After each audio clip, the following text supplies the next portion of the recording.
Astro vastu professional course की registration on है सितंबर वाले बैच के लिए, सेल्फ वास्तु और वास्तु प्रोफेशनल कोर्स की, है ना। एक तो एस्ट्रो वास्तु हो गया, वास्तु, सेल्फ वास्तु। आपको जिसको भी रजिस्ट्रेशन करानी है व्हाट्सएप करना, मैं कॉल नहीं उठा पाती। और ये जो सितंबर वाला बैच है सिर्फ इसके लिए, जो भी ये कोर्स करेंगे उनका टेवा मैं देखूंगी और उनका घर का वास्तु रेक्टिफिकेशन मेरी तरफ से होगा। आज का जो विषय है जिसके बारे में हम बात करेंगे, सुपर से ऊपर वाली चीजें आज आपको बताने जा रही हूँ। एक तो द्वार के बारे में बात करूंगी जो कहीं ना कहीं गरीब भी लाता है, कर्जे चढ़ाता है, फाइनेंशियल लॉसेस देता है। वो द्वार कौन सा है, वहां पर असुर शक्तियां कौन सी हैं, जिसको हम कहीं ना कहीं नमस्कार करेंगे और हम बोलेंगे कि हमसे भाई हमसे कुछ जाने अनजाने कोई गलती हो गई हो तो माफी देना। ये जो हमारे दुख संकट है उसको पिछाड़ दे, उसको पिछाड़ दे। वो कौन से इलाज है उसके बारे में बात करेंगे। जब मंगल बद हो जाए एक इंसान के पत्री में तो वो कुछ छोड़ता नहीं है। आपको हमेशा एक चीज समझाई है, वो कहते हैं ना, जिंदगी एक इंसान को ऊंट पे बिठा दो उसकी लाइफ कैसे होगी, दे झटके पे झटके, दे झटके पे झटके, एक चीज से वापस उठेगा दोबारा एक झटका, तय बात है। और जब भी एक झटके से दूसरे झटके पे जाएगा वो झटका बड़ा जोर से लगेगा, जिसकी वजह से एक समय कैसा आएगा कि वो अपने हाथ खड़े कर देगा कि अब मेरे से उठा नहीं जा रहा। तभी बोला जाता है जो मंगल बद वाले लोग हैं, वो कहते हैं ना, मंगल खेलता है, मंगल खेलेगा, पहले ऊंचाई दिखाएगा, पहले नजारे दिखाएगा, फिर जो चीज पटकेगा कि एक इंसान उठने का नाम नहीं लेगा। ओ मैंने कितनी बार जब कंसल्टेशन करती हूँ, हाय हाय, लोगों का तो पता है चलता है, मतलब कभी इधर जा रहे, कभी अस्पतालों के ही बेचारे चक्कर काटे जा रहे। मतलब कितनी बार के शैना जी हमने सब के लिए कितना कितना किया है, मेरे को तो हिसाब नहीं कितना कितना किया है कसम से। लेकिन आज जब मुझे जरूरत पड़ी है तो मेरे साथ मेरा हाल कोई पूछने वाला नहीं है। मैं इतने महीनों बीमार पड़ी रही, मेरे खुद के अपने खून भी पराए हो गए, ऐसे हालात देता है मंगल, आप समझे। तो आपको एक बात बताती हूँ, कंसल्टेशन में मैं लोगों को कसम से समझा समझा तक गई, उसने मेरे साथ ऐसा, मेरा बाप ऐसा, मेरी माँ ऐसा, अरे भैया मेरी सास ऐसा, अरे वो आपका माँ या आपका भाई नहीं है, आपका ग्रह है। आप मेरे को बताइए जिन्होंने कंसल्टेशन लिए, आपको तो मैं फोटो भेजती हूँ कॉम्बिनेशंस की। आपको जब मैं और किसी से कुछ नहीं पूछती, पहला घर, छठा घर, 10वां घर, कितने लोग हैं जो मंगलिक नहीं है। अगर पहला घर, छठा घर, 10वां घर संबंध बना रहे तो शादी होने में दिक्कत, शादी हो गई तो निभने में दिक्कत, तय बात है। अब इसका इलाज क्या है, इलाज जैसे ये करें जैसे आप सांस ले रहे हैं। इसका दूसरा क्या है, अगर तो भाई साहब एक चीज आप सुन लीजिए, आपको अच्छा लगे बुरा लगे, अगर आपके टेवे में ये वाला कॉम्बिनेशन है और आपके हस्बैंड के भी या आपके होने वाला जिससे आप सोच रहे हो शादी करने का, अगर ये वाला कॉम्बिनेशन है तो वो वही बात आ गई, बीमार को ठीक किया जा सकता है, मरे हुए को जिंदा नहीं कर सकते आप। क्यों मैं झूठ बोलूं, साफ सी बात है। फिर जितने मर्जी इलाज कर लो काम नहीं करेंगे, वो कोर्ट तक बात पहुंचेगी पहुंचेगी पहुंचेगी, तय बात है। मेरे को कोई झूठे दिलासे देने का वो चीज नहीं है, साफ सी बात है बाबा, आप समझे। तो ये सारी जो चीजें हैं, एक और चीज आपको बताती हूँ, एक और चीज बताती हूँ। आपकी अगर साउथ की, आपकी दक्षिण की अगर आपका द्वार है, आपको पता है वो किसका द्वार है, वो यम का द्वार है।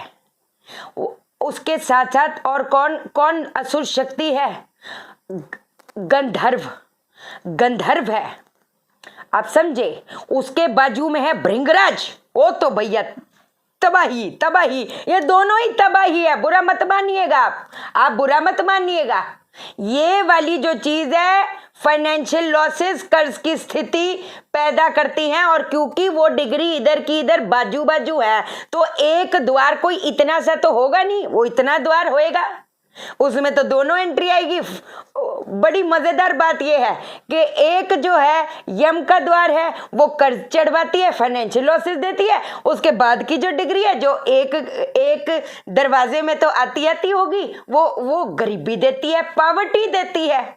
उसके बाद तो आप भूल ही जाइए, उसके बाद जो द्वार है वो तो आपको डिस्कनेक्ट ही कर देती है, डिस्कनेक्ट ही इस संसार के साथ ही डिस्कनेक्ट कर देती है। अकेले कहाँ पड़े रहोगे, सड़े रहेगा इंसान, वो खून क्या सूर होता है कि कोई नहीं मेरे पास, ऐसा ऐसा ये है वास्तु। आप अब आप बड़ी मजेदार बात सुनिए, अब आप सुनते जाइए सुनते जाइए। अब जी हमारे ये द्वार नहीं है, लेकिन हमको ये कहीं ना कहीं चीजें फेस करनी पड़ रही है। अब आप ये मेरी बात ध्यान से सुनिए। आपका हो सकता है ये वाला द्वार नहीं हो, चलो मान लिया है, मान लिया आपका दक्षिण का द्वार नहीं है, चलो मान लिया। अगर आपके टेवे में मंगल बद है तो वहां की जो ऊर्जा है, अब आप सुनो, मैंने आपको क्या बोला, साउथ ईस्ट क्या हो गया, 12वां भाव। वास्तु पुरुष की कुंडली में साउथ ईस्ट क्या हो गया, 12वां भाव। आप समझे? ये क्या कहते हैं, आठवां भाव किसका हो गया, समझाया था, साउथ वॉल। साउथ वॉल और साउथ वास्तु पुरुष की कुंडली में कौन सा है, तीसरा भाव है। अब तीसरे भाव की राशि तो बुध की है ना।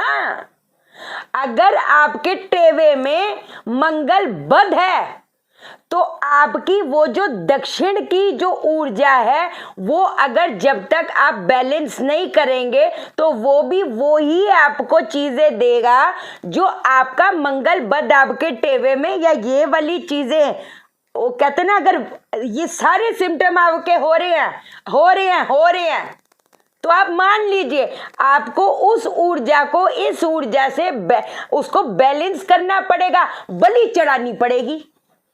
अब बोलेंगे शाइना बलि कह रही है, हाँ जी बलि चढ़ानी पड़ेगी। अब वो बलि कौन सी है, अब बलि कौन सी है, पहली चीज जो भी इसको बोला जाता है अज बलि, इसको बोला जाता है बुध के कारक वस्तु की बलि। आप समझे वो क्या है, हरि जो मेन अर्निंग मेंबर है वो बुध की कारक वस्तु का दान देंगे। एक हरे कलर के कपड़े में मशरूम और हरी मूंग दाल, इसकी जो पोटली है, सूर्य अस्त के बाद जरूरतमंद को किसी को भी जाकर पकड़ा के आएंगे, जितनी अपनी कैपेबिलिटी है, जितनी अपनी कैपेसिटी है। वैसे तो आपको मैं एक बात बताती हूं, आप अगर बकरी का दान दे सकें, बकरी का दान किसको दें, जो उसका पालन पोषण कर सके, अब आप समझदार हो, अब आप समझ जाओ बाबा, आप समझे, जो उसका वो जब तक इस कहते हैं ना उसकी सांसें चल रही है, जो ऊपर वाले ने दी है उस बकरी की, वो जैसे अपने बच्चे को पालता है, उस इंसान को दे दे, उस इंसान को बकरी दान कर दे, साल में एक बार राहत आएगी। अब बात आती है जी मंगल अगर भयानक रूप पे आ जाए, जो कहते हैं ना एक दुख संकट के अलावा और कुछ नहीं दे रहा, और वो कहते हैं ना जो इंसान तड़पता है, और वही बात आ गई, एक गली से तो सब निकलती है, लेकिन कुछ को लोगों को कहते हैं ना कुछ चीजें पकड़ जाती है, कभी बीमार पड़ रहे, कभी रिश्ते खराब हो रहे, कभी झटके आ रहे, अचानक से चीजें खराब हो रही, अचानक ही होती है, क्योंकि कुछ जो ऊर्जा होती है वो आपके अंदर बसनी शुरू हो जाती है, रहनी शुरू हो जाती है। हम ऐसा बिहेव कर देते हैं कि यार मेरे को तो विश्वास ही नहीं हो रहा है कि मैंने बोला, या तो मेरे को तो विश्वास नहीं हो रहा है कि मैंने करा, बाद में सोचते हैं ये मैंने क्या किया, और कहते हैं ना अब तो चीज ऐसी आपके मुंह से निकल गई, आपसे ऐसी हरकत तौबा वाली हो गई कि अब वो मुड़ नहीं सकती, क्योंकि सामने वाले को ऐसा खंजर लग गया है कि अब वो मुड़ नहीं पा रही। ऐसा होता है। अब आपकी गलती नहीं है, कुछ जो ऊर्जा है जो आपके ऊपर हावी हो रही है ये उसका दोष है, आपका दोष नहीं है। बट चलो इसको कभी डिटेलिंग में बात करेंगे। आपने ना बेसन के आटे के अंदर गुड़ की चाशनी डाल के, बेसन के आटे के अंदर गुड़ की चाशनी डाल के नीम नीम के पत्ते, बेशक नीम के 2-4 पत्ते उसको पानी में भिगो दो, रात को जैसे भिगो दिए, मंडे रात को भिगो दिए, उसका जो पानी होएगा उस पानी से आटा गूंद दो। आटा गूंद दिया, हाँ जी गूंद दिया। इसकी छोटी छोटी आपने गोलियां बनानी है और इसको जो है एक एक करके 108 गोलियां जो है मछलियों को डाल देनी है। मछलियों को उनके अंदर ये जब चीज जाएगी, आपकी जो एक ये बंदिश है वो कहीं ना कहीं कटने में आसानी हो जाएगी। ऐसा एकदम झटके से कुछ हो जाए जिसके मोस्टली प्लेनेट नेगेटिव है, मैं कंसल्टेशन में भी ये बोलती हूँ, अरे भाई मैं ये प्रॉमिस कर सकती हूँ कि आप डेस्टिनेशन पे पहुंच जाओगे। अब 1 अटेम्प्ट में पहुंचो, ये 2 अटेम्प्ट में पहुंचो बाबा, वो मैं कैसे कहूँ, क्योंकि आप पत्री को निगेट थोड़ा कर सकते हो, सीधी बात है। एक और चीज आपको बतानी है, ये जो जिनके लोग हैं, जो लोग हैं, पहली बात तो गलती से भी अपना द्वार लाल ना कर देना, जिनकी दक्षिण की ये मैंने आपको बताई है द्वार। दूसरी चीज, एक बार मेरी बात मान के एक छोटा सा थोड़ा सा पॉकेट को बेशक पिंज भी, और कुछ नहीं तो कोई बात नहीं, चांदी का चकोर टुकड़ा लगा दो, चांदी का कोई पीस लगा दो अपने मुख द्वार पे। वैसे तो अगर वो पट्टी अगर चांदी की लगा सको तो मेरा काम बन जाएगा, ये एक मेरा काम कर दो, सीधी बात है। ठीक है जी, आज के लिए इतना ही। चैनल को सब्सक्राइब करो, मेरा दिल अपने दिल से जोड़ दो, वीडियो को लाइक करो। लाइक क्यों करो? क्योंकि आप मुझे लाइक करोगे, यूनिवर्स आपको लाइक करेगा, हर बंदा आपको लाइक करेगा। और शेयर करो, शेयर इसलिए करो सबकी जिंदगी ठा हो जाए। ओके देन, बाय बाय, नमस्कार।